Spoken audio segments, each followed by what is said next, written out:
Hi friends, എല്ലാവർക്കും പുതിയൊരു വീഡിയോയിലോട്ട് സ്വാഗതം. അപ്പോൾ ഞാൻ എന്തായാലും ഇനി കുറച്ച് ദിവസം എന്തായാലും ബിഗ് ബോസിൻ്റെ പ്രൊമോ ഒക്കെ ആയിട്ട് വരാം കേട്ടോ. പിന്നെ നമ്മളെല്ലാവരും പ്രതീക്ഷിച്ചതുപോലെ തന്നെ രേണുസുതി ബിഗ് ബോസിലോട്ട് കയറാനുള്ള നാടകമായിരുന്നു. എന്തായാലും ബിഗ് ബോസിലോട്ട് പുള്ളിക്കാരി കയറിയിട്ടുണ്ട്.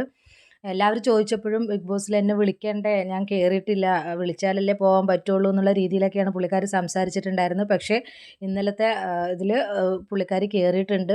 കണ്ടറിയാം അവിടെ എന്തൊക്കെ നടക്കും, എന്തൊക്കെയാണ് ഏതൊക്കെയാണെന്നുള്ളത് എന്തായാലും കണ്ടറിയാം. നമുക്ക് ഏകദേശം രേണുസുതിയുടെ സ്വഭാവം ഇതെല്ലാം നമുക്ക് പുറത്തുനിന്നെല്ലാം അറിയുന്നതാണ്. ഇനിയിപ്പോൾ അവിടെ കയറുമ്പോൾ എന്തായാലും തനി സ്വരൂപം നമുക്ക് എന്തായാലും നേരിട്ട് കാണാം. ഇതിപ്പോൾ അവളുടെ വാക്കുകളിലൂടെ മാത്രം നമുക്ക് ഓരോ കാര്യങ്ങൾ മനസ്സിലായിട്ടുള്ളൂ.